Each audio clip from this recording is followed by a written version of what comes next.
City is gearing up for the annual Macy's Thanksgiving Day Parade. This year, spectators will see more than 80 dump trucks filled with sand.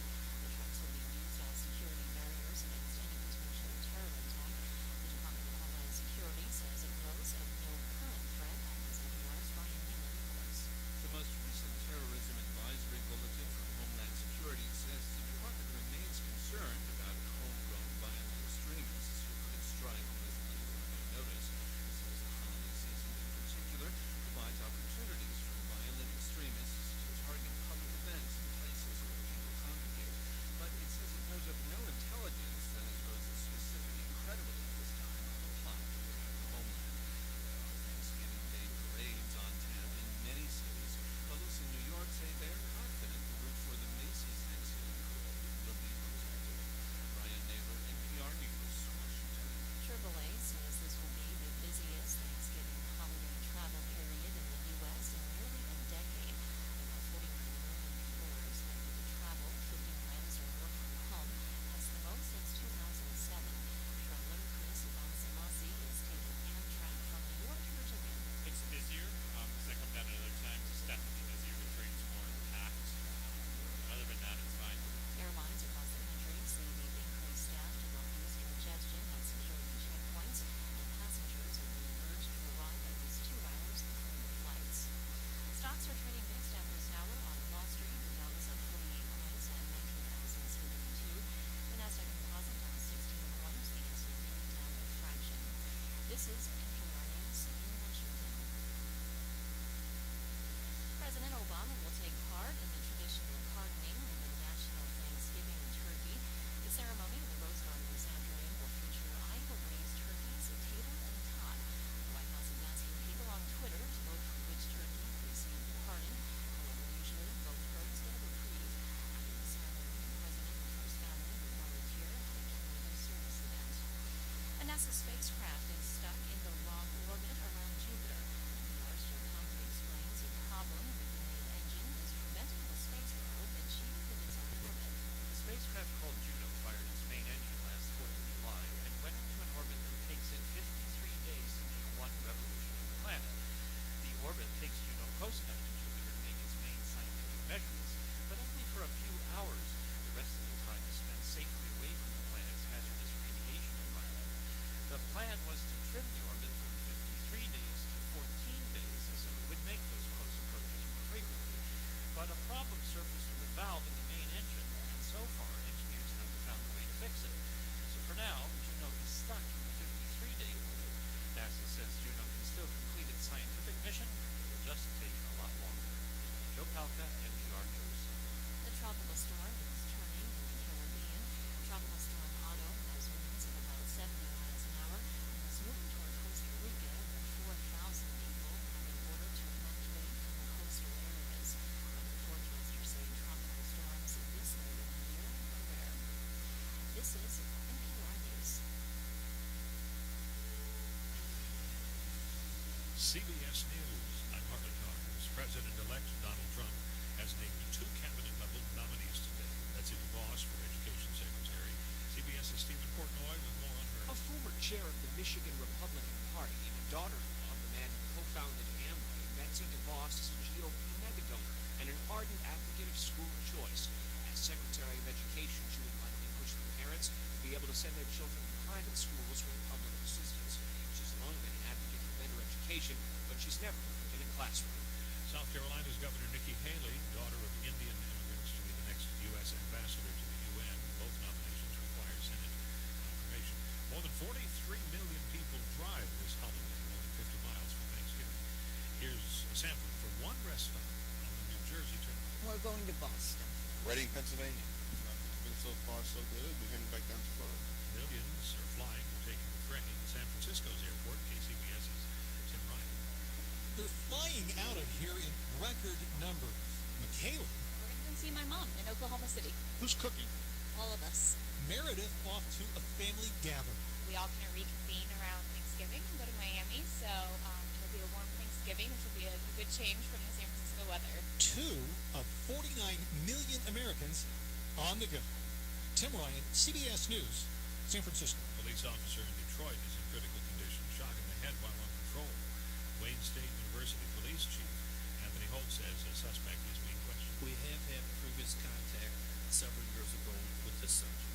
those assaultive-type crimes it does at police officers. A judge has ruled the Obama administration overstepped its power with its new expanded overtime labor rule. CBS News senior legal analyst Andrew Cohen. The ruling takes the pressure off the Trump administration once it takes office in January. It won't have to rescind a rule popular among the millions of Americans who would have been eligible for overtime pay.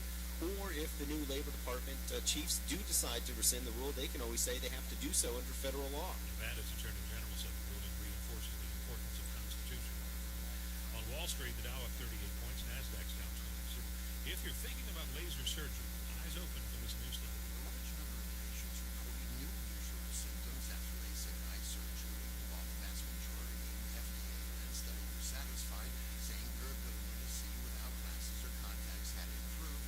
More than 40% of patients reported complications that could last for months after the procedure. These include dry eye, double image, glare, and starbursts. Larry Miller, CBS News. A man in New York's Grand Central Terminal wound up taking a ride to the hospital. An e-cigarette blew up in his pants pocket. One witness said it looked like fireworks going off. The man hopped around, snatching his pants. He has burns on his leg and his hand. This is CBS News. Your medical practice is growing fast, and you have more patients than you have rooms. You need to start, well, making some room, which means all of a sudden you're looking to buy new exam tables, stools, x-ray machines, and microscopes quickly. Business cards from American Express Coding can give you buying power to help cover the big purchases you need to make when you need to make them. Find out how American Express cards and services can help prepare you for growth at coding.com. Listen to the news right now in your car. CBS Radio News app. Just download our free app to your iOS or Android device to stream the news you need on Apple CarPlay or Android Auto. Listen to the latest news right now, or to your favorites like Face the Nation and the Weekend Roundup. CBS Radio News app. Download it on your phone now to use in Apple CarPlay and Android Auto today.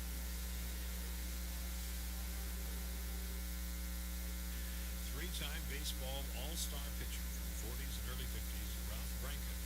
It was Ralph Branca who gave up the home run, often called the shot heard round the world. Sportscaster Russ Hodges called it.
to nominate South Carolina Governor Nikki Haley as the United States permanent representative to the UN. Governor Haley is one of the most universally respected governors in the country, someone who's done a fantastic job of leading South Carolina. As the president-elect noted in his statement, he praised Governor Haley as a proven deal maker. The 44-year-old daughter of Indian immigrants is serving her second term as governor but has no foreign policy experience. Iran says it will retaliate if the United States renews sanctions next month, according to the Supreme Leader, Ayatollah Ali Khamenei. He made the comments in a televised speech. The U.S. Congress last week voted to renew long-standing sanctions linked to Iran's ballistic missile test and human rights record. This is VOA News. At least 9 people were killed and 7 others wounded in cross-border fire which hit a Pakistani bus in disputed Kashmir Wednesday, according to officials. It's the latest deadly skirmish between India and Pakistan. The incident came a day after India said 3 of its soldiers had been killed by Pakistani troops and threatened retribution. German Chancellor Angela Merkel Wednesday expressed her displeasure with the U.S. President-elect Donald Trump for his plan to pull America out of the planned Trans-Pacific Partnership. VOA's Jeff Custer reports. While Merkel didn't mention Trump by name, she said she was not happy about the potential collapse of the trade deal and said future deals will not be as good. Ich sage Ihnen ganz ehrlich, ich bin nicht froh, dass das transpazifische Abkommen jetzt wahrscheinlich nicht Realität wird. Merkel says she does not know who will benefit from the failure of the TPP and did not want to speculate.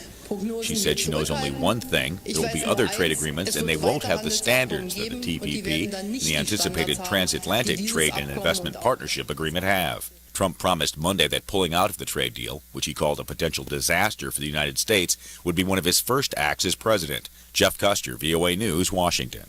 The German flagship carrier Lufthansa says it's canceling 912 flights on Thursday, grounding 115,000 more passengers as pilots extend their strike by another day.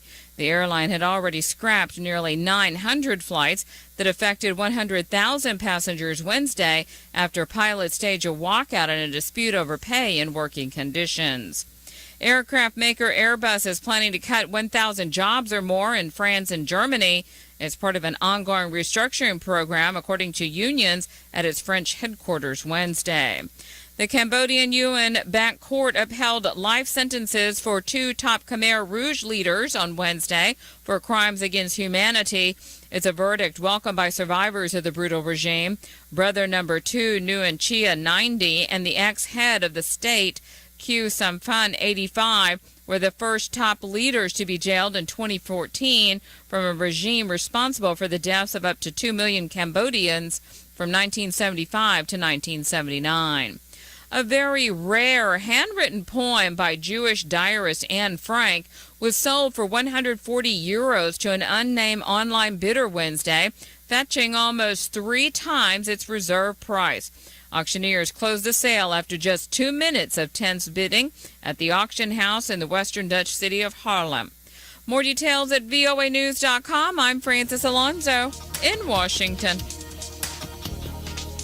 That's the latest world news from VOA. With SRN News, I'm Rich Thomason in Washington. President-elect Trump continues to fill his cabinet. He's chosen prominent charter school advocate Betsy DeVos as his Secretary of Education. Earlier, Mr. Trump announced the selection of South Carolina Governor Nikki Haley to serve as U.S. Ambassador to the UN. Both cabinet-level positions require Senate confirmation. Tennessee Governor Bill Haslam says Monday's deadly school bus crash in Chattanooga demands a top-to-bottom review of safety procedures to look at the whole school bus process, from how we hire drivers to how we ensure safety of the equipment to whether there's seat belts on those buses. 5 children were killed. Police say the driver, charged with 5 counts of vehicular homicide, was speeding along a narrow, winding road when he crashed into a tree. The officer was on routine patrol last night in Detroit when he stopped to question a suspect. Shortly afterwards, he was shot in the head. He was transported to receiving hospital. He undergone surgery, and he's in recovery right now. It looks very grave. Wayne State University Police Chief Anthony Holt says a suspect in the attack on Officer Colin Rose is being questioned. Also at srnnews.com, the fight to wrest control of Mosul, Iraq, from ISIS grinds on. It seems from where we are in the Samah neighborhood that the army is now fighting over areas that it had previously announced as captured. So the front line is indeed very close to eastern Mosul. That's correspondent Brian Rowan on the scene in eastern Mosul. A 22-year-old Ohio man who pleaded guilty to charges that he plotted attacks against a member of the U.S. military and a police station in support of ISIS has been sentenced in Cincinnati to 20 years in prison. The Dow up 39 points, and this is SRN News. An atheist's request to put "I am God" on his license plate has been denied by the state of Kentucky. Bernie L. Hart says that by driving around with the "I am God" message, he simply wants to spread his views about religion, that it's impossible to disprove anyone's claim to being God. Besides, Hart says he had the same plate for a dozen years when he lived in Ohio without causing any problems. But a Kentucky judge disagreed, saying the plate might distract other drivers, could spark confrontations, and would be in bad taste. Hart sued Kentucky's Transportation Secretary Greg Thomas on Tuesday on free speech grounds. Patrick Voss reporting. The Archbishop of Canterbury has been in Pakistan visiting persecuted Christians. Dr. Justin Welby prayed with the families of scores of believers killed in Muslim terror attacks in Islamabad and Lahore earlier this year. The leader of the Worldwide Anglican Communion also met with foreign ministry officials. This is SRN News. People are lining up to take Senator Jeff Sessions' seat if the Alabama Republican senator becomes the next U.S. Attorney General. If confirmed, Alabama Governor Robert Bentley would appoint someone to fill Sessions' seat in the interim. A special election would follow, likely in 2018. So far, at least 3 members of Congress say they are interested: Representatives Mo Brooks, Michael D. Rogers, and Robert Adderholt. In addition, state senators Del Marsh and Arthur Orr say they would like to be considered and will run in the special election. Also, Alabama Attorney General Luther Strange tells the Weekly Standard he plans to run for Sessions' seat in the special election, but he doesn't want to be appointed in the interim. Linda Kenyon, Washington. More Americans sought jobless benefits last week, but claims remain at levels showing that workers enjoy job security. Labor Department says applications for unemployment aid rose by 18,000. More details at srnnews.com.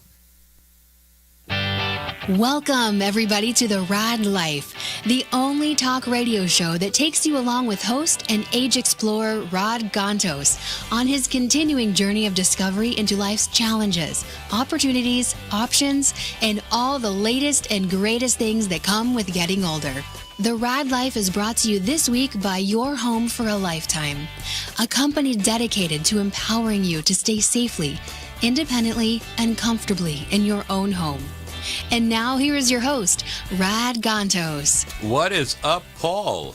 This is a historic day here. It is a historic day. Yes, it is. I do want to say that, this is, maybe some people are surprised by this particular election's results.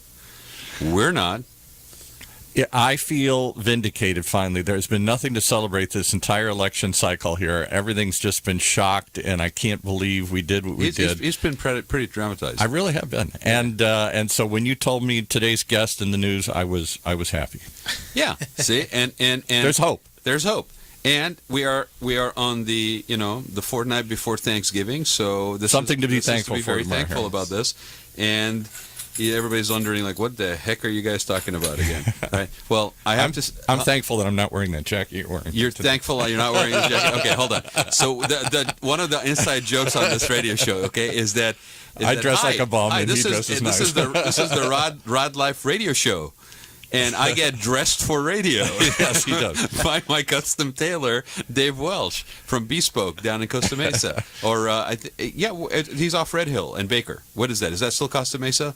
You've dragged it out so long, he's got to give you an ad now here. Okay. No. I mean, that's kind of the inside joke. It's like, I have a radio show and I get dressed for my radio show. It's like, somebody actually sponsors to dress me for a radio show. And that was before Facebook Live feed as well. Yes, we're on Facebook Live. We're on your Facebook Live today as well as ours. I do want to give a shout out. Dave Welsh, Bespoke, B.Spoke.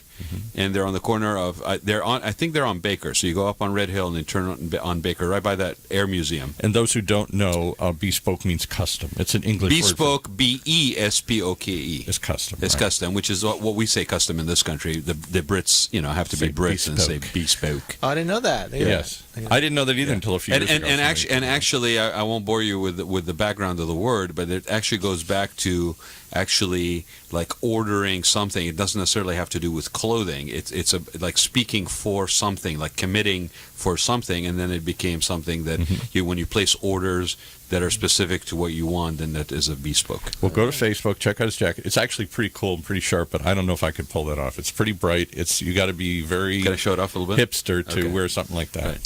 Anyway, Paul did try it on though. I did put it on Paul, and he went to the restroom, and he came back crying. But I don't know what that's all about, right? I can't do that. Okay, so that's the shtick for today. That's it. Right? Okay, now we want to talk about a little something serious. Yes. I really am very happy, about this particular election results. Gentleman sitting in front of me, he's my friend. I think he is awesome, but he also now has another title. What is that? Well, tell us his name first.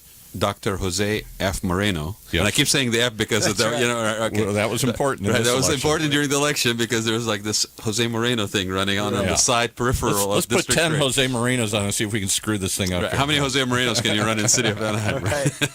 Right. Dr. Jose F. Moreno, and he is the head of Los Amigos. He's also a professor at Cal State Long Beach, right? Right. Chicano Studies. And he has another title. Which is? He is the first, actually, not just the newest member of City Council for Anaheim, but the first from District 3. Correct. The inaugural. The inaugural candidate that is holding the seat from District 3. Way to go, Paul. Look at that. His supporters are out in the hall right now. Yeah, Well, and he ran a campaign. I mean, I want to hear the background story because I was kind of watching it from afar. I'm down in South County, where we're basically hold the barbarians at the gate. But, yes. Right?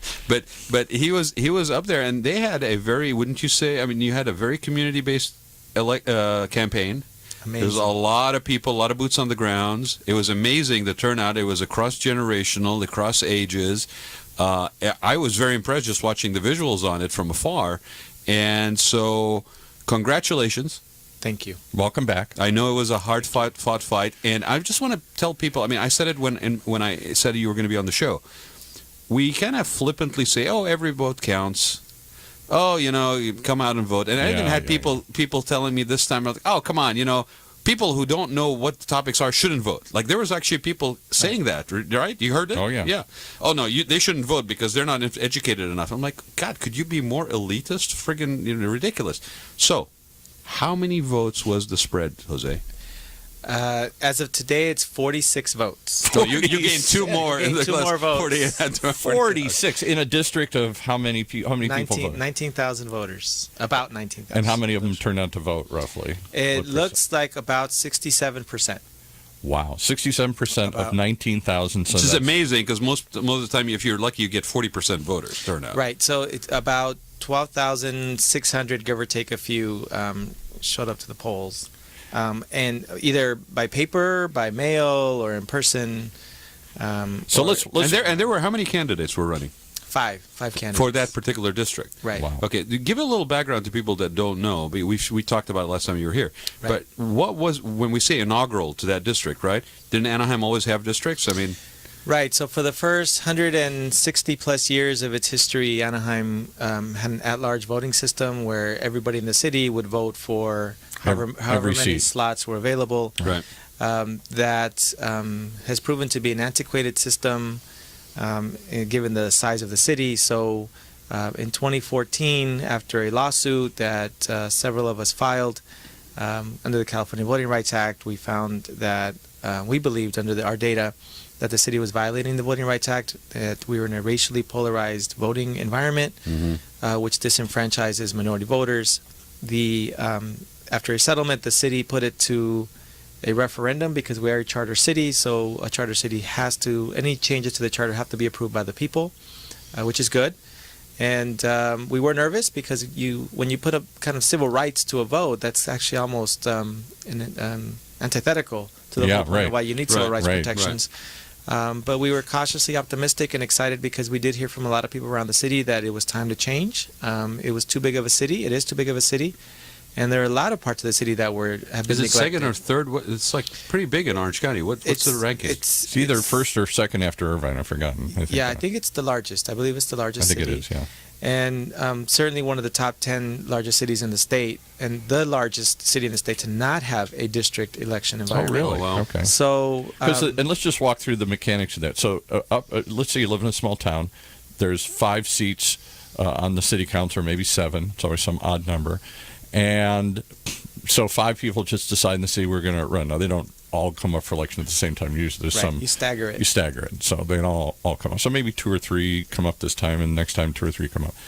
And that's what a lot of cities do. But as cities grow, what the objection has been, and I believe your objection was, that a handful of people, generally wealthy, affluent white people, tend to dominate these election cycles. They're a group of people either because they can raise more money, probably because they can raise more money, or they're more, committed and have the time and do all these things and whatnot. And we've seen this in other areas that we talked about, the Capistrano School District, which is a huge school district and all that. And they similarly went to a district. Well, they went to districting a couple of election cycles ago. Right. And, it's funny because... So it isn't just poverty. I mean, it isn't just poor people losing rich people. And there a handful of people tend to dominate generally from some affluent part of the district. Right. And they tend to get elected over and over again. So are they really representing everybody in the district? But I want to talk in the case of Anaheim. Because So in 2014, it was put up for a vote. Mm-hmm. So the case didn't go to trial. We went ahead and settled based on an agreement that it would go to the people for a vote.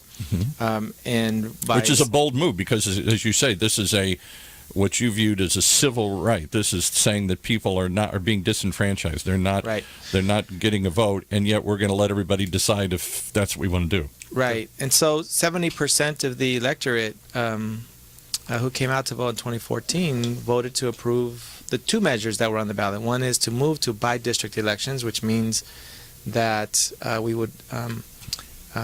you would vote for a candidate to represent your area, and only the people who live in that area can vote for that position. We also added, based on the settlement, an expansion, because we also realized that the city council is just too small to represent 360,000 people. Yeah. So we felt we should expand the council to 6 seats, plus the mayor. So the mayor remains at large, because the mayor represents the entire city. Right.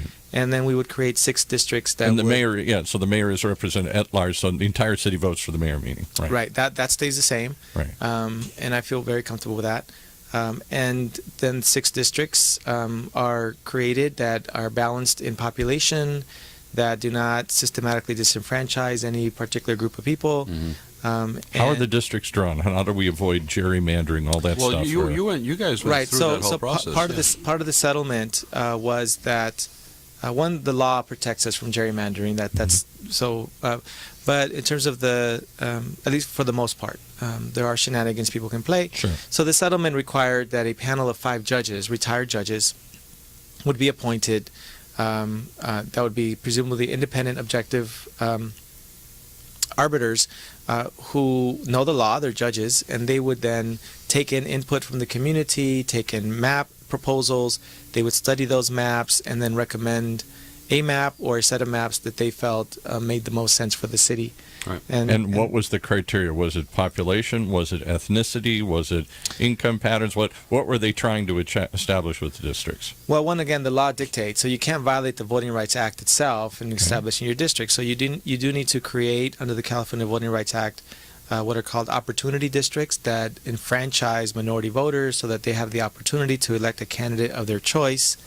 And it could be, again, like we talked last time, it could be an Anglo, it could be a white person, it could be Vietnamese, it could be African American or Latino. Right. And you had diversity in the candidates that were running. That's right. Yeah. So the law, and I believe that in that, is that it's about the electorate, the empowerment of the electorate, and who they choose to elect is based on, their choice patterns. And so the law requires that under the federal Voting Rights Act, as well as the state, that there be opportunity districts created for a disenfranchised minority. that there's balance in population. You can't have one district have 100,000 people, another one has 20,000 people, Right. for example. Exactly. But also that it's also balanced in terms of the number of citizens of voting age population. Not necessarily registered voters, but people over Potential. 18 Right. who are eligible, maybe haven't registered yet, but so citizens of voting age population. And they take that off the census And that has to be every balanced. every That's 10 correct. years, right? That's correct. So it works off of the census. So with that, and then from there, it's that you can't kind of start a district here, you hop something, and then it has to be contiguous, right? It has to be consistent and contiguous. Geographically. Right, geographically. And then it's up to the community to put forth proposals, and then, of course, the judges and ultimately the city council to have integrity to the map that really makes sense in terms of the community, the geography, not splitting up neighborhoods that have common issues. So creating what's called communities of interest. So the judges and a lot of the map makers and people who propose maps did center a lot of the work, and the judges said they wanted to do that around schools, because schools become kind of these really cool That's interesting. boundaries for neighborhood centers, because they're, the boundaries are already set for them. And so they kind of looked at the schools to make sure that they try to balance that well. And that process took how long? 'Cause, it was a year. Yeah. It was about a year long process. So this was the first election I'm sorry, where about 10 months. those districts where you were all elected by district. Did they start with all the city council, or are some of them still at large? So like you were saying, as a transition, does suddenly everybody have to go on the ballot? Or well, no? so like you were saying, we did have 4 council members and a mayor. Right. So in gubernatorial electoral years, which is 2016, 2020, 2018, I'm sorry, 2020, non-presidential years, you have the mayor and 2 council members that come up, and then in the presidential years, 2 council members. So you have 2 council members every cycle. Okay. Because we were expanding, we knew that we needed to have at least 6 council members. So 2 council members were up for re-election. So they were up, and then you had the 2 open seats, the 2 additional seats that are open. So that's 4 districts that were up for election. Soon after the swearing in on the installation of the new council, so I'm technically a council member elect until I swear in. Then we can do that for you here today. Rod's empowered to do that. You could swear me in, just don't swear at me. Right, the swearing in happens, and then this you is can talk swear radio. at me, right? Is there a difference? Or? The charter amendment, the settlement, called for a random draw of one of the 4 districts to be pulled, so that it would come up again in 2 years, and then that staggers in a balanced way. 3 districts every 2 years. Right. So there's 4 districts, so one of them will be drawn randomly right after we swear in, or get sworn in, and that district will be up in 2018 again, and then it'll. And the only reason I bring all this up is 1, so people understand the issue, and 2, they understand the complexity of every one of these rule This isn't something changes. that happens overnight Exactly. because somebody They don't drew just a line wave a on wand, right, and say, okay, here, let's stick a couple more districts in. And there a lot of thought. There was even, if I remember correctly, there was even like a contention on a map that looked like it was going to be pushed through, and then the pushback from the community. Yeah, initially over 30 maps were submitted by community members for the judges to consider. The judges had the city hired a demographer to staff the judges.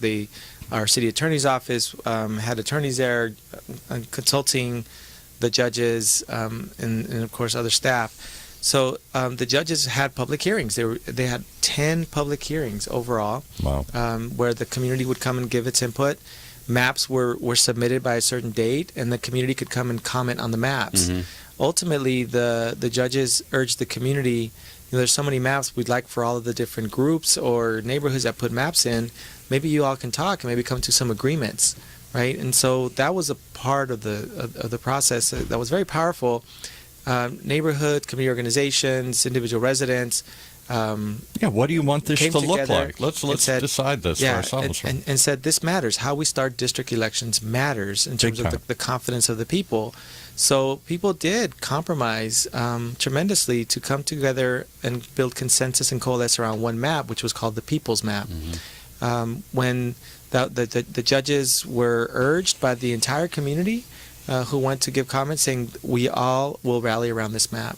So they, by consensus, then called it the People's Map, and they submitted one map to the city council. I'm an old hippie. I love the power to the people here. Yeah. And we called it the People's Map because it truly was the people who coalesced and, again, gave up parts of their own. So here's an interesting thing that I don't know that we've actually mentioned relevant to the story of Anaheim and what happened with the district thing. But what I'm hearing here is also these groups may have not been in that much communication with one another before going through this exexercise.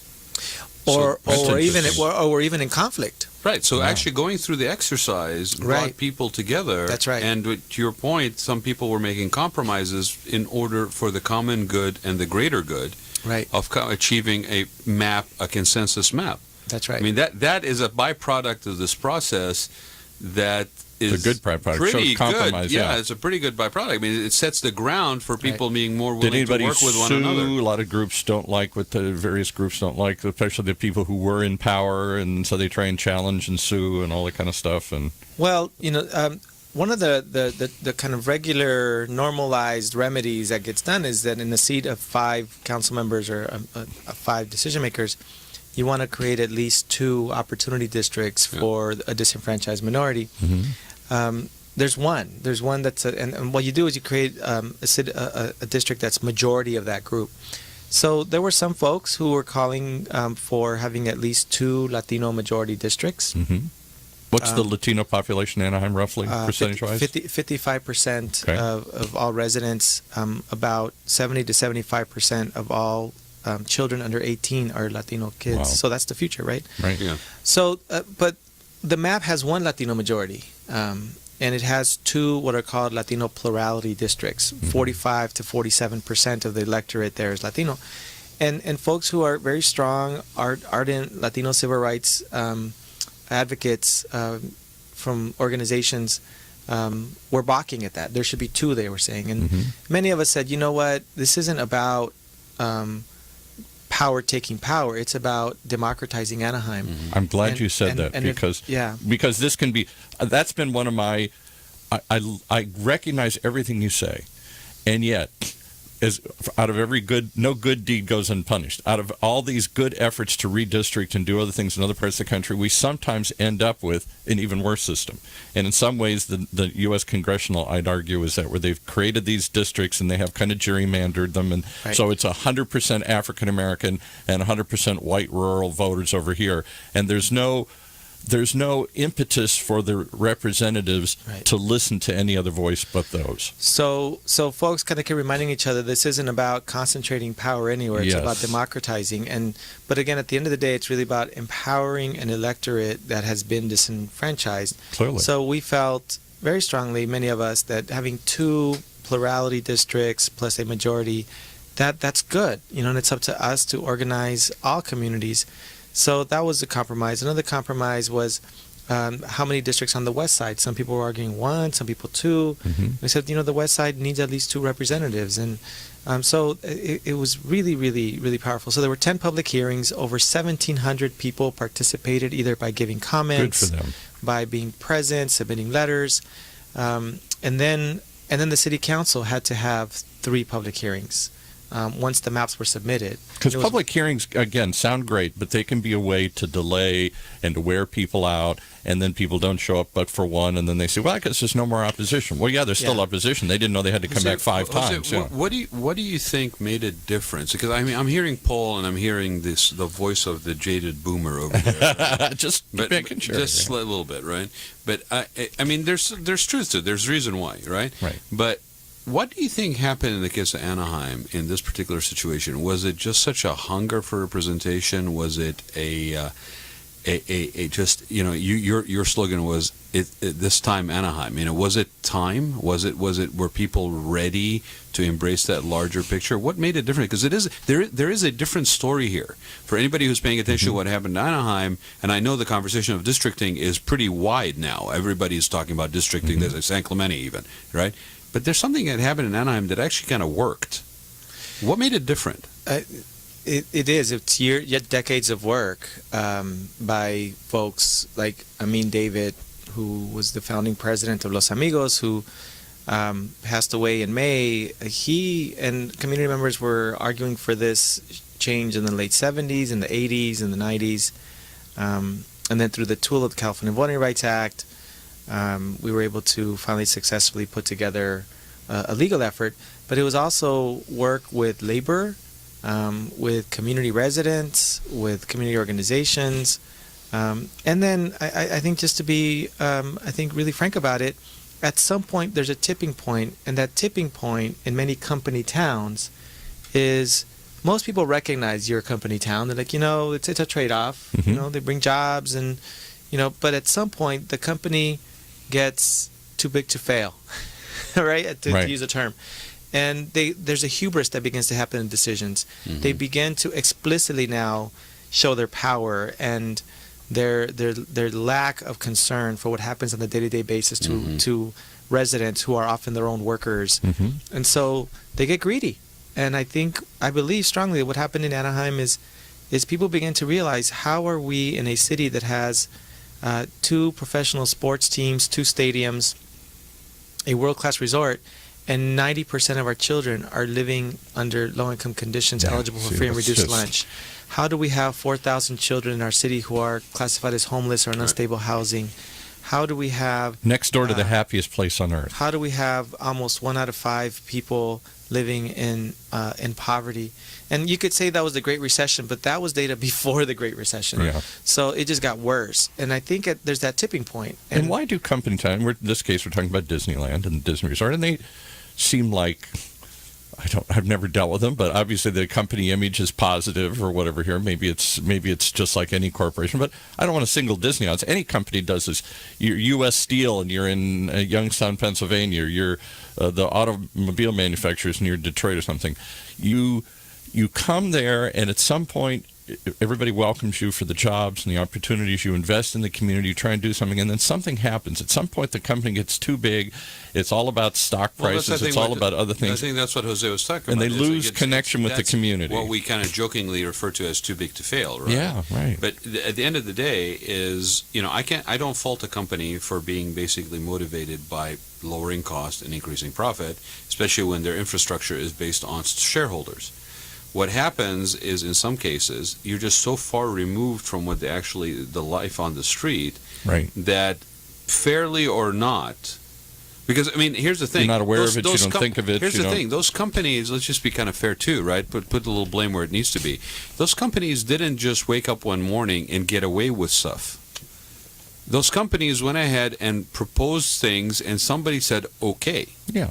Well, because they had a lot of weight, and people listened. Right, and but so whether it's money, whether it's influence, whatever it is, right? Well, the tipping point for many longtime observers of Anaheim came really in the mid-2000s when the mayor of that time, Kurt Pringle, was an assembly speaker, Republican assembly speaker in Sacramento, very shrewd politician. Many observers have still a well-known lobbyist here in Orange County. Many folks have pointed to when he came in as mayor of Anaheim, he brought in that Sacramento approach, the Sacramento politics, the pay-to-play kind of. The pay-to-play politics. And while certainly that was there in Anaheim before, it just became so over the top, and that became the culture. And there was so you have to pay to get access to public officials, and you have to donate to projects and do things. Right, so if you're the city council member, you have this mayor who tells you, look, this developer will give you money so you can get reelected and keep doing good things. So before you know it, you're that proverbial frog put in a saucepan with boiling water. You don't realize the water's not boiling, and now you just died, right? That's what happened in Anaheim. It was really that metaphor, or that of the frog in boiling water didn't realize that was happening. And I think Anaheim, I know Anaheim woke up because enough people said enough is enough. So is this indicative of what happened on a nationwide basis this time? There was clearly, in your case, there was a large disenfranchised. People felt disenfranchised who worked very hard. They got to district and did this. It's a good question. And yet, where I grew up in the Midwest, there's a feeling on the opposite end among rural whites that they're the disenfranchised minority now in a nation of elites that are centered on the two coasts. Nobody comes and fly over country anymore. Nobody listens to them. They don't like the changes. Nobody ever talks to them. The politicians show up when the time get the votes, and then they disappear. And I think it was that same kind of I completely disagree with the choice they made voice their disaffection with that system, but the same feeling that corporations weren't listening. Things had gotten to the same thing that Bernie tapped into on the left and Trump tapped into on the right. There seems to be this consensus. See, you and I were sitting kind of on the outside watching this. Right. So my question would be for somebody who as I am in Anaheim too. No, but somebody who was actually running. Right. Where the voter and the voter reaction and maybe some of the stuff that was spilling over from the national side. I mean, if you have certain feelings, you have certain feelings. Whether you're voting up or down the ticket, it's still the feelings that you're going. So was there something specifically about this election cycle that whether it helped? Yes, it won just district elections, and so. But I guess, do you see this as part of the overall? And it would be strange to say because obviously. And we'll talk about it in a minute. I'm sure most Hispanics I'm going to say no, because if we were in an at-large system, I do not win. I do not have a chance. Yes, right. So no, I would just say that would be that would not be, to me, that wouldn't capture it. It's that the system changed, allowing people to feel like their vote's going to matter, and then voting more the way that they believe we should go rather than a throwaway vote. And voting against power. The Disney Corporation, and I distinguish the park because we love the park. We love, the happiness it brings. Right. But then what Anaheim woke up to is a corporation that threw everything but the kitchen sink against candidates that it felt was not in its own interest. Right. So I think for the first time in a long time in Anaheim, and now in a district environment, they weren't able to get away with it fully, is they said, oh my God, this is the corporation. Oh my God, we need to balance the city out. Right. And perhaps that's why we have, of the 4 council members that were elected, 2 are Disney-sponsored, Disney-supported candidates, and 2 are mayor-supported and community-supported candidates. We know that nationally the country tends to often balance out, so I anticipate that the country will balance out Congress and the president, the administration, right? I hope so, because we seem out of balance right now. Somehow, somewhere, the country always seems to find a balance, and I believe Anaheim certainly did that. So let me just ask a tough question, and maybe this is too tough or too pointed. What is it Disney doesn't like about your candidacy or other community candidate? What is it specifically that you want to see them do or get enacted that they were fighting against? Is it just spending more money? Is it just it's loss of, it's like anybody who has power, they don't like to lose power. Right. They control the city council. The mayor turned lobbyist Kurt Pringle would literally tell people that if you want to play in Anaheim, you come through me. If you want to have your development go through the process, you must come through me. The organization OCORD, Orange County Communities Organizing for Responsible Development, did an analysis about 6 years ago now. It actually might have been even 8 years ago. They studied who are the planning commission appointments in Santa Ana and in Anaheim. Which determine whether projects get zoning, approved. Buildings, right. Roads, and they found, and I could be wrong, but so there's a report, but I believe it was over 70% of the appointments were tied to some part of the campaign funding mechanism of the people who appointed them, right? That's pay to play. Yep. So, and that's things people don't see. So, which is ironic because we're doing this today on the 23rd of November. I've been a very vocal anti-Trump supporter. I'm still trying to anti-Trump, never Trump person. I'm still trying to wrap my head around this thing. And, of course, one of his famous things is, I'm going to drain the swamp. I'm not going to do this. And today, of all people, he appointed the daughter of the Amway giant back in Michigan to be the education secretary. And she's his largest donor. She's the heir, one of the heirs to the Amway fortune. She's never been a teacher or anything here. But. Look, and this is the tragedy. I mean, you mentioned, that did he tap into something? Right. Yes, he did. He tapped into the stupidification of our country, and by that I don't mean stupid. I mean, the stupidification means that you numb, you create you're dumbing down. You make things so boring to people. You make things so innocuous that they don't realize, again, that the water's beginning to boil. Yeah. And so for someone like him, right? I mean, a billionaire to say, I'm against special interest, after he said, I exploited every interest I could. Yeah, exactly. That I am the epitome of special interest. He's the representative of the white working man and who's that never even... Right, and that white rural voters think he's going to liberate us. There is a racialization process to that, right? He's one of us. Right. In many ways, the way that maybe many Latinos might vote for very affluent Latino candidates, he's one of us or she's one of us because somehow there's some connection, some kind of racial intimacy that they just feel he's going to come save us or she will. I think Trump offered tribalism. that. I voted for John F. Kennedy because he was the first Kennedy, right. the first Catholic. But at the end, one thing is clear from most research that I've read on political science is that when voters feel like they're valued, that's who they go to. So if you knock on their door and you talk to them, they feel like, okay, I was listened to. And you say, as they said with Trump. Which is not really an odd reality, right? I mean, that is, if you really strip away the politics of it, every one of us, that is something that resonates with human beings. If I reach out to you, to be heard, to be listened to be concerned about. Right, and you have a white electorate, and by the way, it's not poor whites. I mean, at least the data I've seen suggests strongly that college-educated whites voted with Donald Trump. Yep. So it's not which was not what the polls were showing. Yeah. Right. So it goes back to that kind of racial intimacy, that there's a familiarity here and a gender intimacy, right? He's a strong man, and let me just point out one other thing, because I've really been on. I grew up in the Midwest. I lived in all those states. It suddenly flipped. It was mostly Michigan, but Wisconsin, Pennsylvania, Ohio. I've lived in all those places, and I really have been talking to all my relatives and all my friends from back in high school, who mostly still live back there, who are all Trump supporters, who all think I've lost my mind by coming to California in the first place, much less voting for Democrats or whatever. And I really tried to say, is this just about that? I know you hated Hillary. I get it. Okay. She wasn't transparent. She seemed like it was part of the pay-for-play culture. She was very secretive. She did the email stuff. I get all that. Not a good choice, I guess, in the long run. As I said on here, Bernie probably would have been better. Yep. But having said that, why do you think Trump is your answer? And part of it is because he's the only one that addressed our concerns. Part of it is because we think he's sort of like us or who we want to be or something. But the other part of it isn't just racial.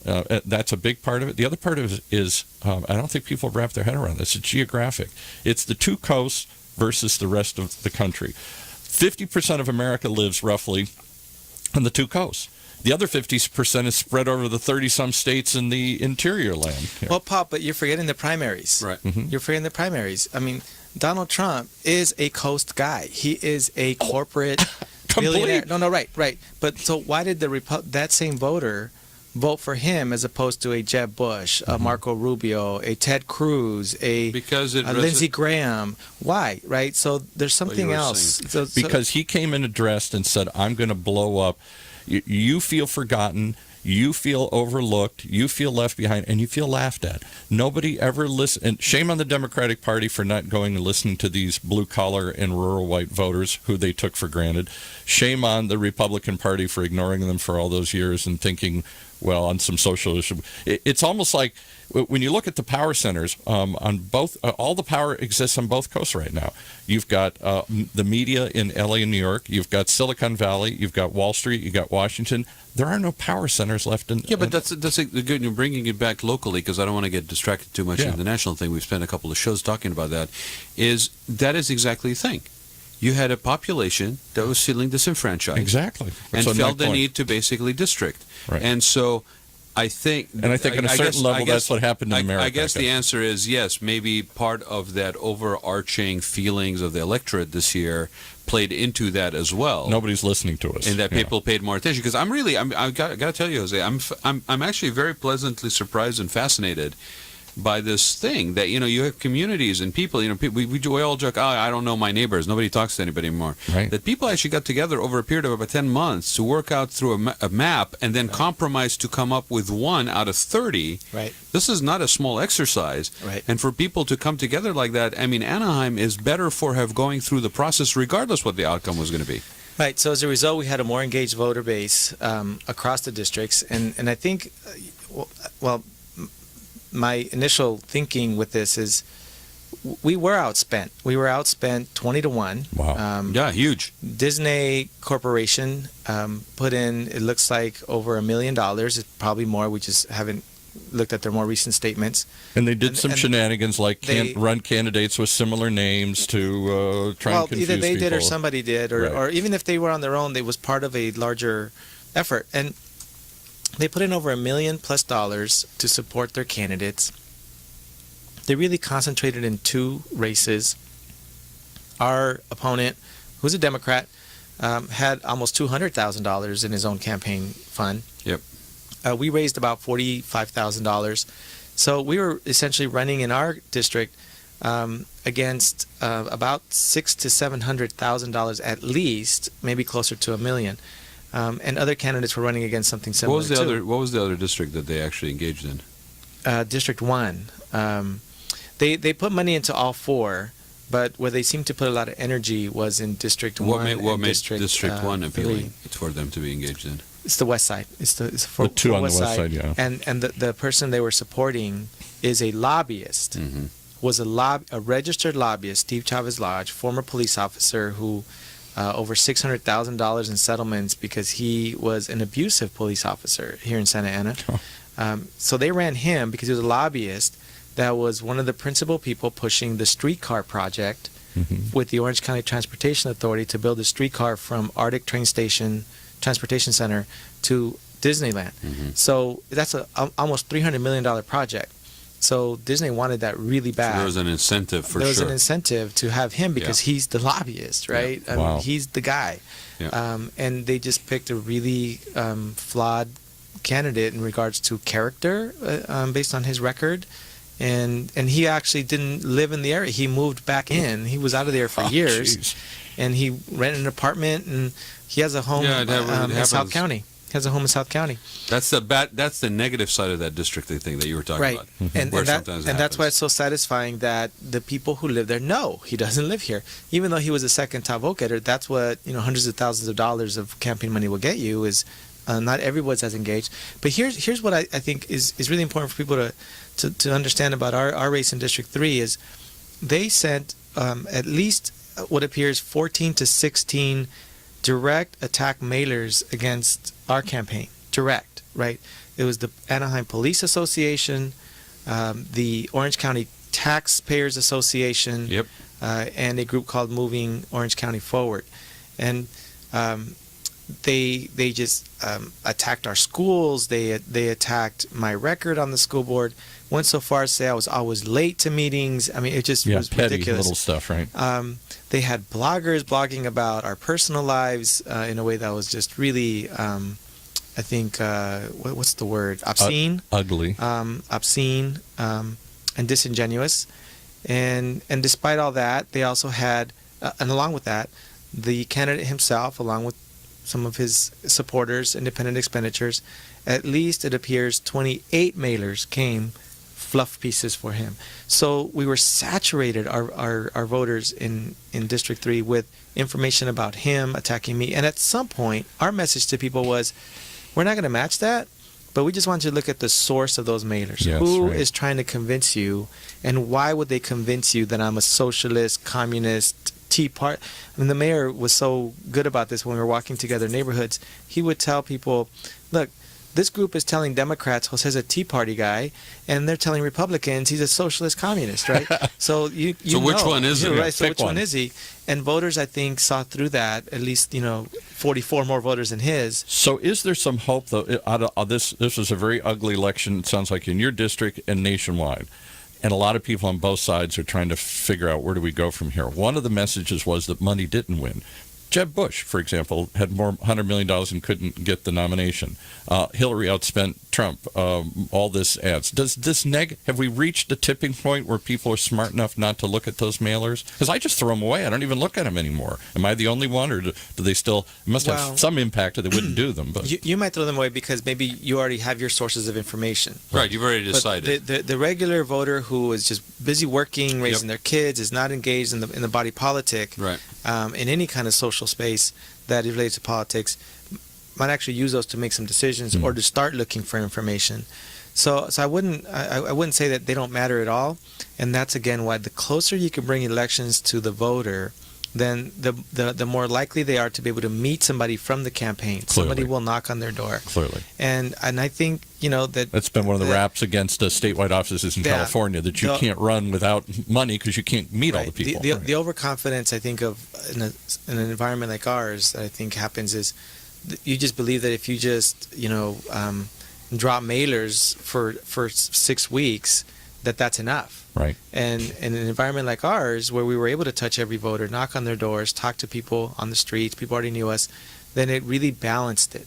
And it really left it up to who can get their message out and which message is going to resonate that people are feeling. Which is what we hope for. For people that don't know you, you're not a newcomer. You've been involved on a community level for many, many years, right? How long have you been involved in Anaheim? Since we moved back, 15 years, and then before I went away to school, so I was involved in before that. Yeah. Right, and so this is also, to your point, Paul, I think important. Like I'll just use the Michigan example again, right? All of a sudden at the 11th hour, here comes the Hillary campaign basically descending on Michigan, right? Yeah. So again, didn't even visit Wisconsin. Right, but none of the stuff that we're talking about here, when it comes to actually representation of the people's will, to be an actual genuine representative, is unknown. Okay, you can't represent people that you do not have a relationship with.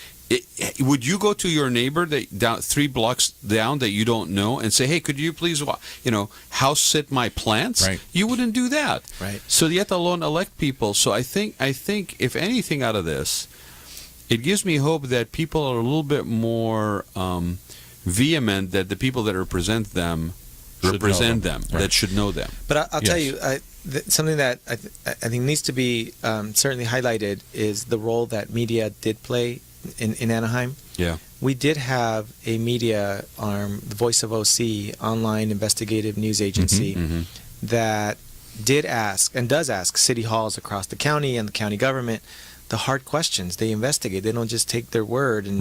And so there was great coverage by the Voice of OC about everything in Anaheim that was happening around the and I thought you were going to say because you got on OC Talk Radio. Maybe that got us over the hump. Maybe that got us over the hump. But no, they were partners very much in getting the word out. But investigative journalism, because unfortunately the Register, by design or by economy, one of their biggest advertisers is Disney. They're only going to push so hard in a company town. Will the company paper push? They'll bring up some issues, but they won't investigate them deeply. The Voice and they don't have, in fairness, I don't think they have the staff anymore. They're in such turmoil over that. I don't know if you're saying they might not have the will, and that might be true. Even if they did, I don't know that they have the investigative power anymore. People are writing 10. They've cut back so far. Well, but I mean, just look at it just in overall, just like what we have here, right? Or just like if you have an internet-based, sort of gateway for information. That's what I was going to say. Hooray for new media. The overhead and actually doing it is a lot less demanding than somebody who's actually trying to put out a print newspaper.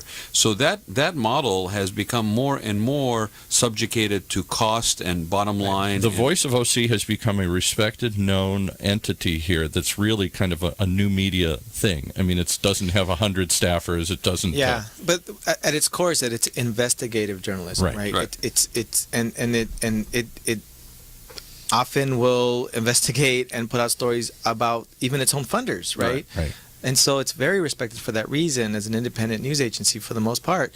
And so that was tremendous that we were able to share news stories. Like, don't take our word for it. Look, respected, award-winning journalists have investigated this. And, for example, yes, there were $560 million given to Disney, and no, it's not a rebate. It is a giveaway. And yes, the 3 people who voted for it have all received substantial campaign subsidies for the right. And the Register doesn't publish that. They just matter of fact things that they point, and like objectivity means something. Can I ask you just one quick question? I know I'm taking this all off a field here, but going forward, as you want to get your messages across, as you want to move the community in a certain direction, without voices like the Voice of OC, whatever you think of the Register, I think all big media is suffering from the same thing. Nobody wants to pay for investigative journalism anymore. There's more money in entertainment. There's more money in sports. There's more money in all this stuff. They don't want to because they're not allowed to, Paul. Their business model is you depend on your advertisers. Exactly. So how could you get away with a story about Disney's huge influence You on wouldn't. the electoral process, you might be able to do it because you have to keep some street cred, but the corporation will not allow you to. Right. So It's too much cost over collateral damage from your. And I guess I'm going to the bigger problem with mainstream media and anywhere, newspapers, TV, and all that, is that they're going more and more for fluff. They're more for entertainment, for pop culture, for all that kind of thing, because they think that's what drives people to read the paper. Well, but don't forget, no. Who are the producers of that pop culture? The content.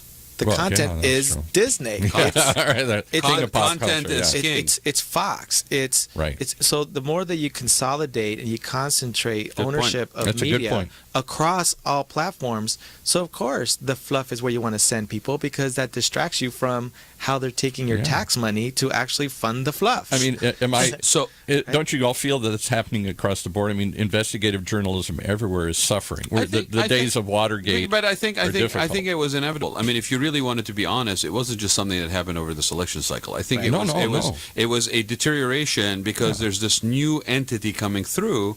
I mean, we joke and laugh about Trump's Twitter account, right? But it's effective. And it's the next phase. And what happens in 5 years? Technology has a way of really getting exponentially faster. But what happens and who's on top of it and who knows?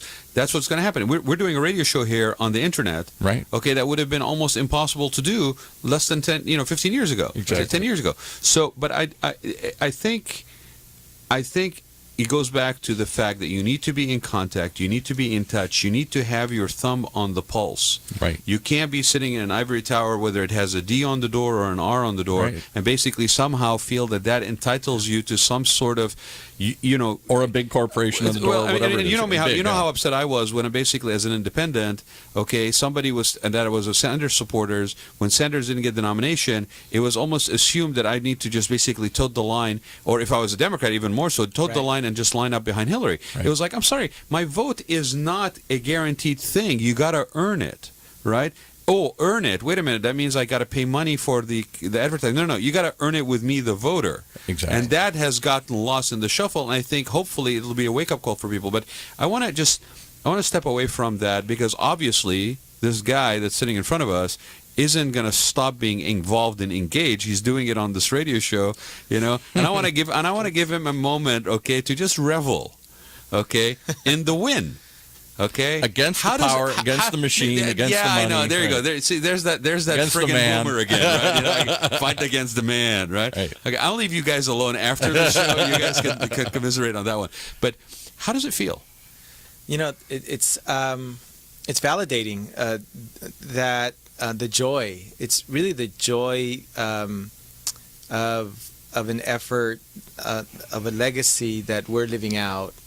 And I mean, David, of a lot of people in Anaheim, Josie Montoya, others in Anaheim. Standing on the shoulders of giants, almost. Standing alongside the shoulders yeah. of those giants. I was told at a Means funeral, I was told by a really wonderful community person, said, you have big shoes to fill. And my response was, no, I'm not filling those shoes. What we're trying to all do is to make sure that we all have shoes that we can walk in a journey together. So I have my shoes. I'm not looking for other shoes. I hope other people have their shoes. And what's really, I think, what feels good about this process and this outcome, and it's still process because to win is one thing, to govern is another. Yeah. Oh, the day after the party. Right.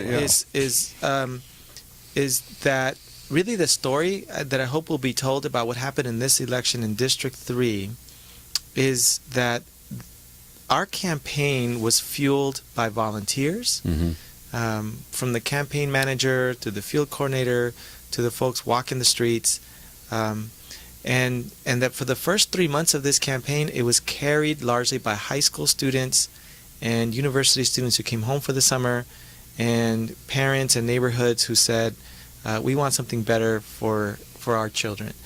And so it really became the children of Anaheim who stood up to a corporation and its interests and said, it's our time. And our mantra in the campaign from day one is, we've invested billions in the children of tourists. It's time to invest in the children of Anaheim. Yeah.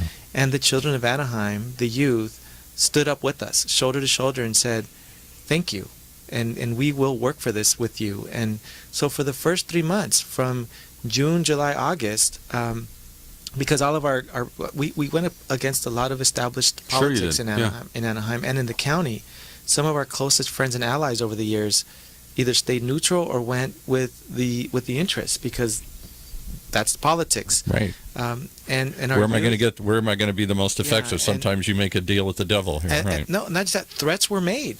You will not go with him. You will not do that. They were threatened with contracts. They were threatened with your development. Your ideas will not see the light of day, because you know that we're going to win.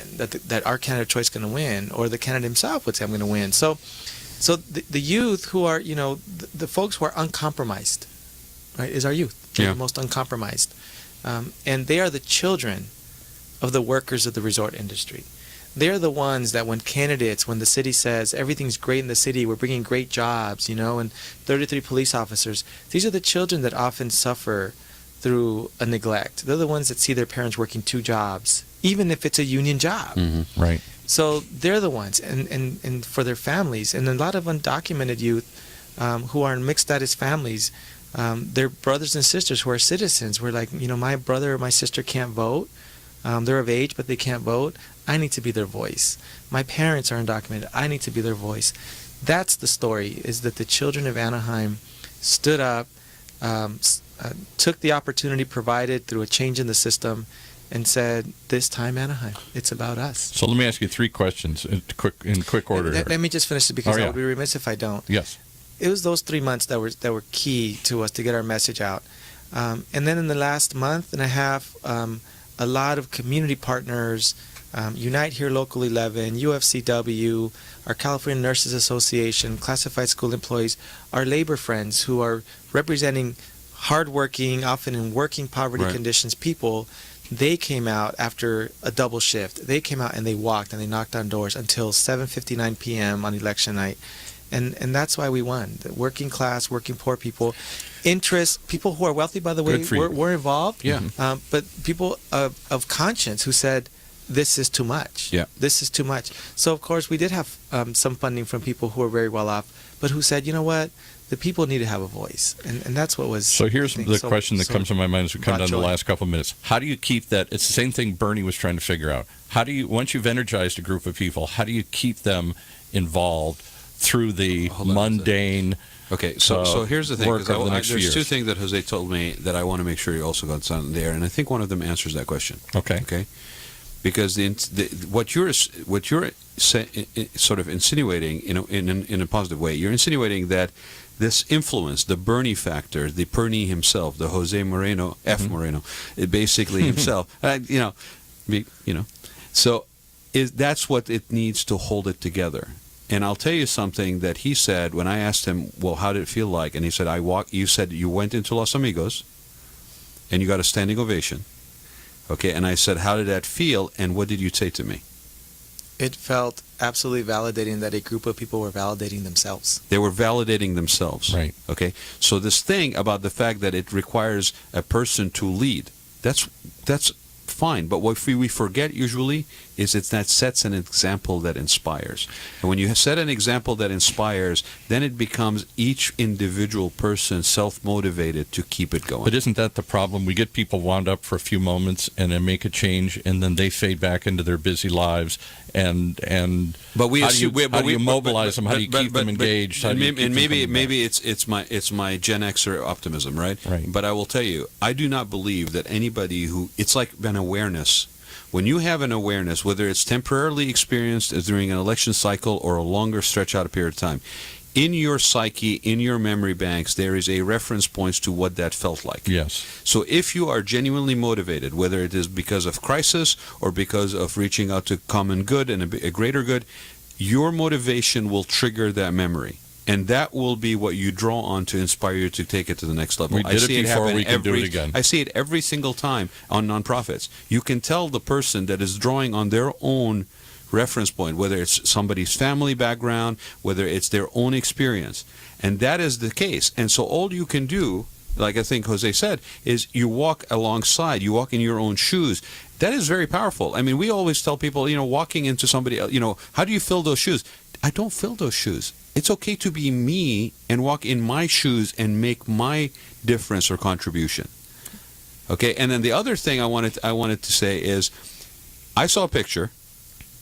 Okay, you can say who it was, but I saw a picture of a particular person pouring champagne in your house the night of celebration. Yeah. Right? And you said something about that champagne bottle. Yeah. Okay? That actually I think is representative of this whole thing. This is not something that just happens over 3 months or an election cycle. This is a lifetime commitment because that's what is at your core. Right? You didn't just go buy the bottle that weekend? No. You go ahead. What was this story with the champagne bottle? Well, just as a precursor, the map that was produced was titled The People's Map. Mm-hmm. And as we engaged in the campaign, we brought so many people came together across party lines, across economic lines, geographic, that it really became these campaigns in districts became people's campaigns, right? And so it was for us the people of District 3's campaign. And we have what we believe is the people's mayor, Mayor Tom Tate. So he was a big supporter of our efforts to bring to make it a people's council. So we began to really engage in talking about it. People would say, well, he's a Democrat, you're a Republican. And we said, right now we're in the midst in Anaheim of a people's party. Mm-hmm. The people's party against corporatist party, right? And special interest parties. And so the mayor came over. We actually invited a small group of folks, volunteers of the campaign, core volunteers, the coordinators, and of course invited the mayor because he was such a strong supporter. And then once we got closer to 5 o'clock, more people came over, which was awesome. So we had a bottle of Dom Perignon that we purchased in 2006. My wife actually purchased it at Costco, a union shop, Teamsters. Bought it because... what were you doing in 2006? 2006, I had just been elected to the school board, something we never thought we'd get into. But Amin David, I keep going back to him because he is, just the legacy of this man. He encouraged, he says, we need a community candidate. You need to run with the community. And so we purchased that bottle with the intent that before my swearing in, we would have a reception at my home and for the school district. For the school district board, and in 2006, and that he would pop it, right, and in celebration. And turns out there was a study session before the board meeting, and I got called in and couldn't be there for the remainder of the reception, and we never opened the bottle. Got down to work right away. Got to work right away. Fast forward 10 years later, we put it away, and moments came up here and there, New Year's Eve, but we just thought, no, that's just a very special bottle. We just someday we'll know when to open it. Our hearts will tell us when it really is time, and or the bottle will, because it'll dry up. So fast forward 10 years later, 2016, we lost Amin this year. We have district elections, something that he and the community fought for. This is his and the community's legacy. And here's the mayor. And Amin David is, what we know him for the best is he's the founder of Los Amigos, which was born out of, in 1978, a police riot on young Mexican-American men in Little People's Park. And the mayor of the time, Bill Thom, reached out to Amin and other community members and said, what do we need to do? And Amin said, let's sit down every week and talk. You got to get to know our community. Right. And when the mayor finished his term, they gave him a thank you dinner, and Mayor Bill Thom said, if you want to thank me, keep meeting. And Amin said, we promise. And 38 years later, we're still meeting. So it was this moment where, full circle, here's the mayor of Anaheim, who is celebrating with the current president of Los Amigos of Orange County, who just got elected to the city council, something that we could never dream of in those days. Across party line. Across party line. And so my wife took out the bottle and she says, this is the time to open it. And so I told the story to what did it taste like after 10 years? Was it still good? So we took the bottle and I told folks it's Dom Perignon. Of course, I was like, "Ooh!" I said, "Well, we invested in it, at that time." 10 years. And here's the thing. So I asked the mayor, and my wife, and we said, "Can you pop or do the bottle? Do the honors? Can you do the honors? Because this is full circle for us. Yep. This is a dream our community has had, and I just would feel really honored to have him open it." and he did. But the bottle, it turns out, vintage 1999, the year my wife and I got married. Right. Wow. And here we are, 2016. You didn't know that when you bought it in 2006. Didn't pay attention. Didn't see that. Right. And here we are 10 years later after we bought it in 2006. 10 years later, again, past this year, and then we have this amazing accomplishment. So we toasted, did a moment of silence in Amin's honor, and then the mayor popped the cork, and it was very good. It was good, and it was good. He looked upon it, and it was good. I think that is just we'll end it there, because I think it really is about not something that starts and stops at a certain point. There are people like Jose that are out there that are just, it is in their DNA to be there, to be engaged, to do stuff. But once in a while, you got to acknowledge it. Once in a while, you got to pop a bottle of champagne. Once in a while, you got to say it's good. And exactly where I'm going, Paul, because it is important to recognize this, and not in because we're trying to just elevate Jose, but it's because by example of things like that, by those moments, the sweetness of that bottle, that could have been cider. That could have been almost. It probably was after 10 years. that could have almost been vinegar, to be honest with you. Right. And with that being what it symbolized, it probably tasted sweeter than anything. Yes. And I can't wait to see where you go from here. I really am. I'm excited and the for Anaheim. That's why I'm hopeful that this doesn't just it isn't just a once that you've energized people and you created something. We can stuff though. We make things labels. Okay, we have this thing in this country where we got to put a nice little label on it, put it in a box, put it on the shelf, right? The movement, the this, the that. You know what?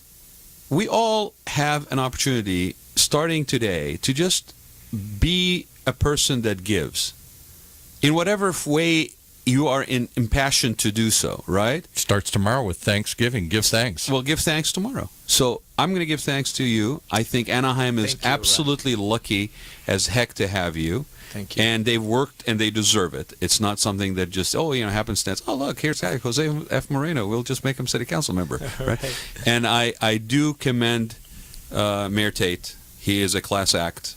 I can't wait to see what you guys do together. And I think it's it is time, Anaheim.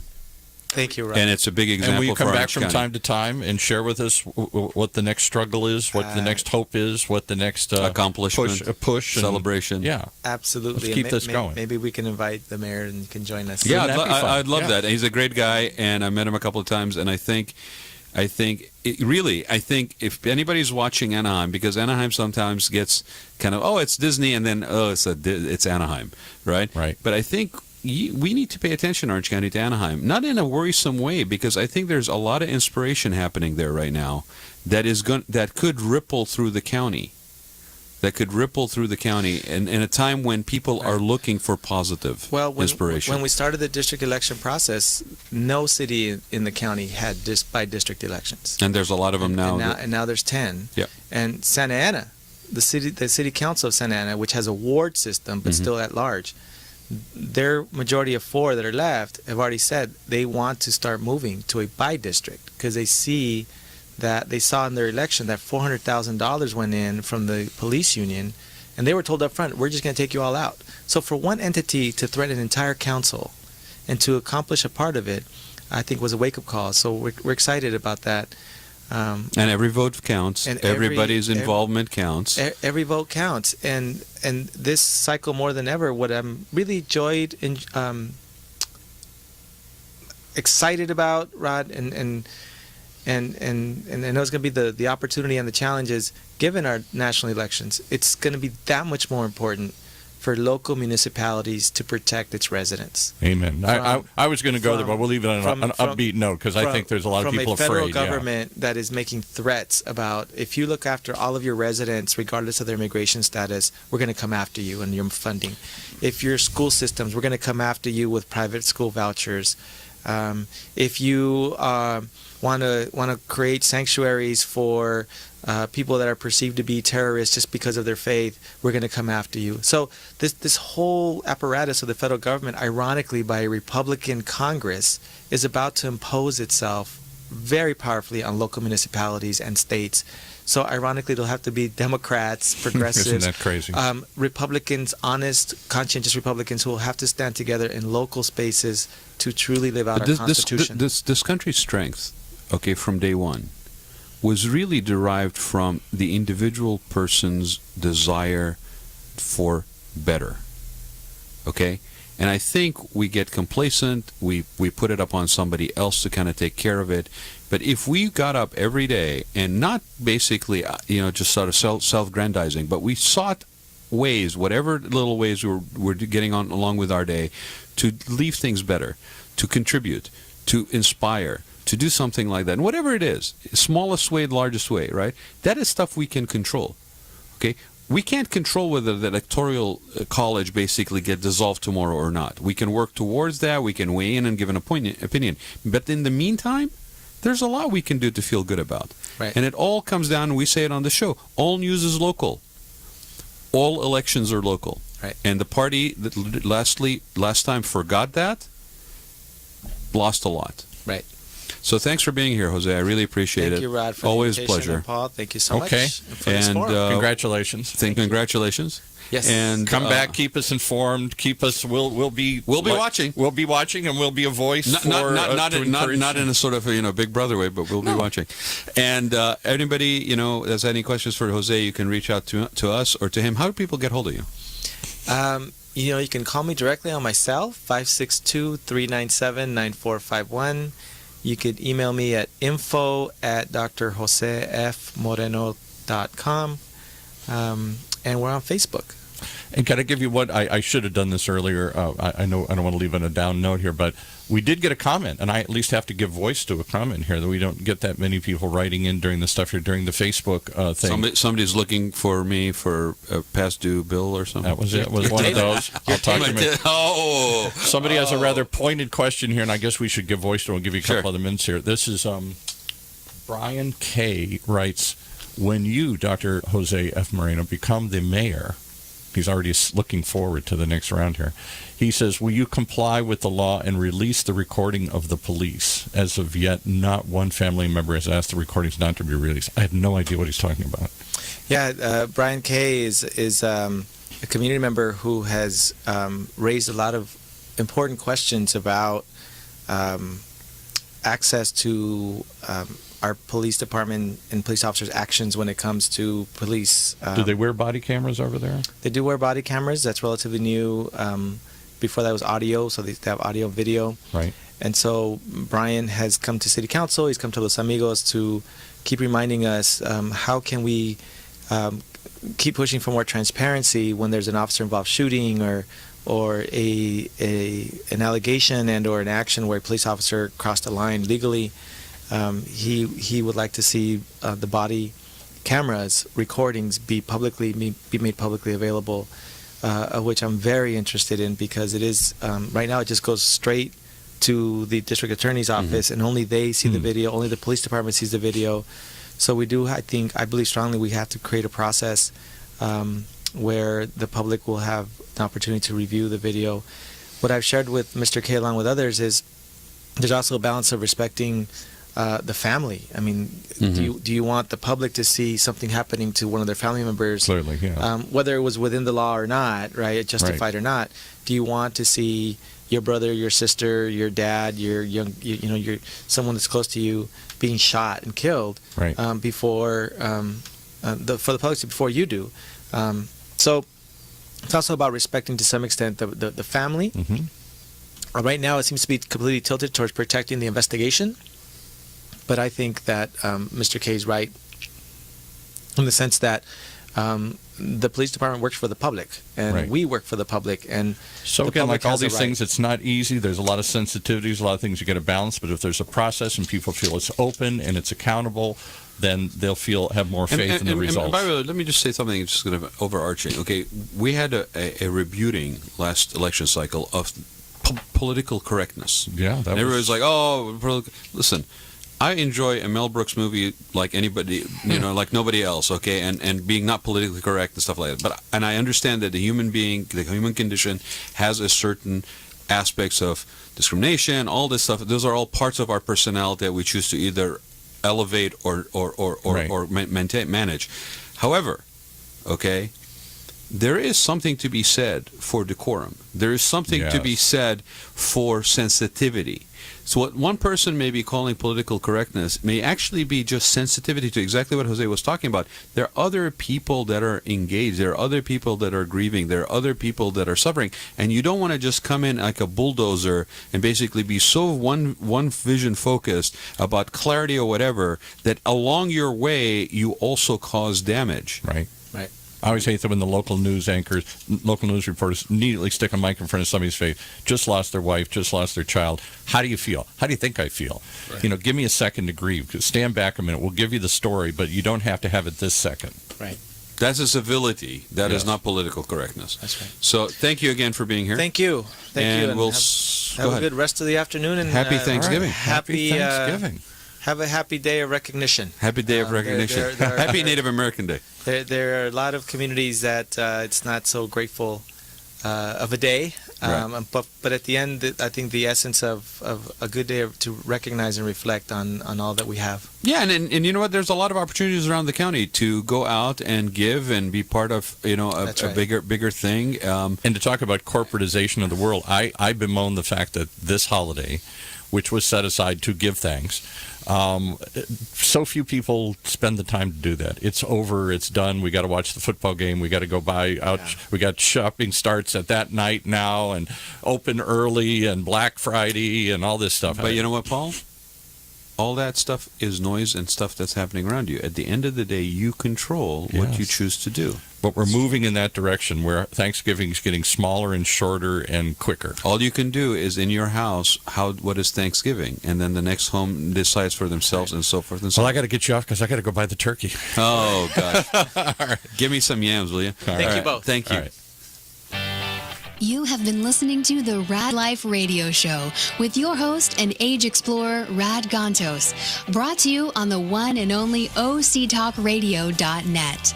Join us again next week as we continue our journey of discovery into life's challenges, opportunities, options, and all the latest and greatest things that come with getting older.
OC Talk Radio.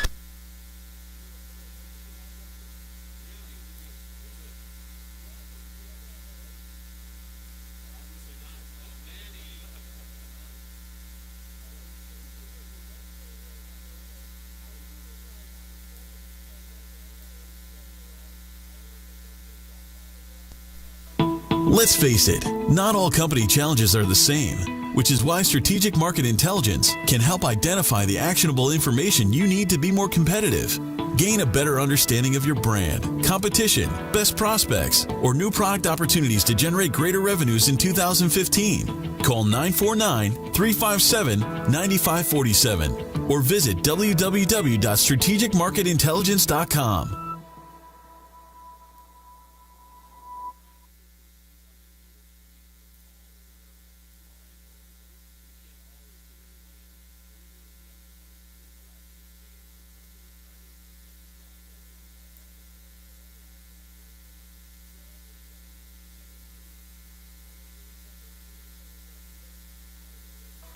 Let's face it, not all company challenges are the same, which is why strategic market intelligence can help identify the actionable information you need to be more competitive.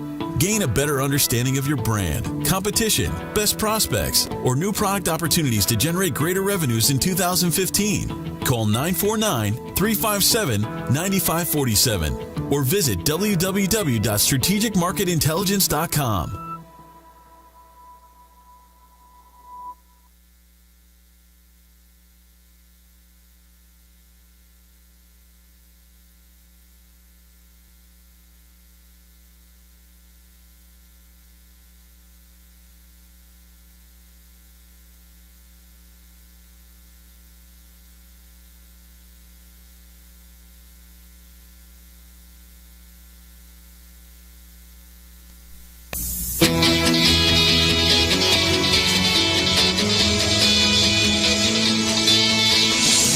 Welcome, everybody. It's time once again for another episode of OC Spotlight. We try and take a look at the most interesting people doing the most amazing things right here in your own backyard.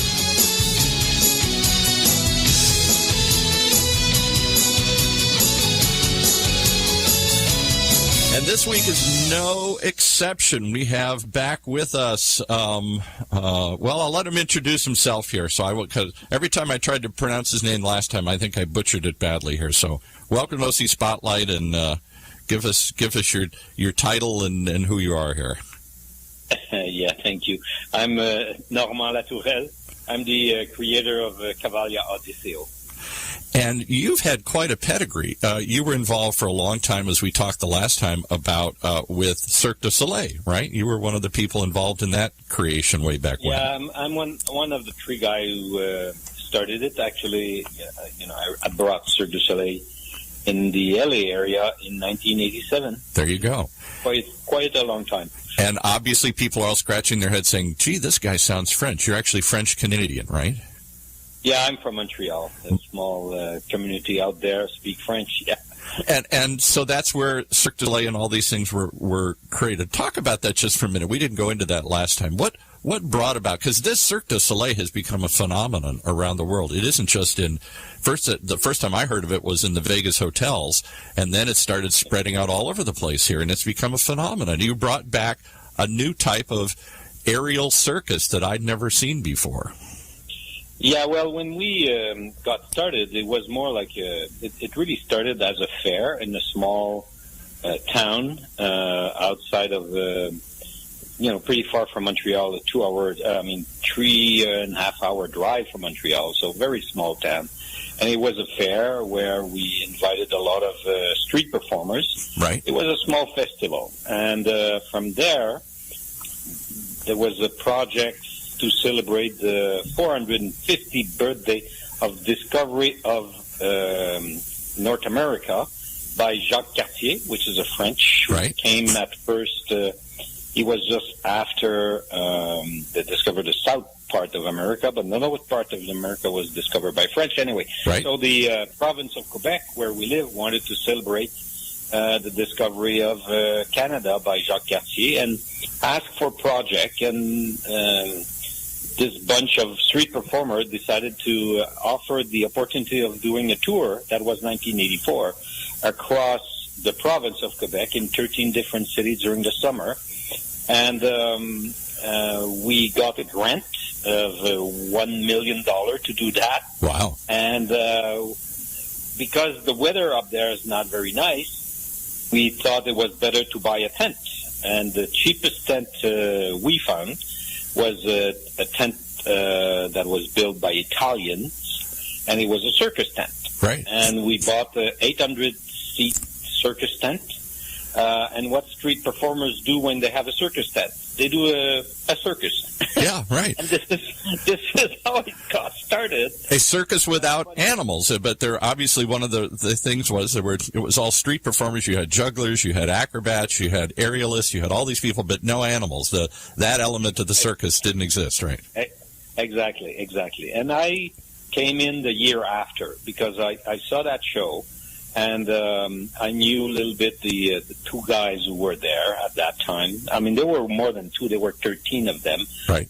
Founder. But it was more like, sort of a project, almost student project, and I've seen the show and I thought it was very good. And those two guys approached me. They were the main, one was the president, Guy Laliberté, and the other one was the accounting. And they asked me what, if I could help them. And I was more into the music industry. I was touring big artists, big names artists, big in the French-Canadian part. Right. I was, so I decided to try to help and to try to make this become more modern. So this is where... So you were like a tour promoter? You put on concerts and stuff and helped have artists? Yeah, I was doing this, but I was also producing records, and I was directing some shows, and, I was pretty, doing... At that time when I got started, I was a light designer, I did sound design. I was touching almost every part of touring with bands, right? And including the, of course, the promotion and all that. So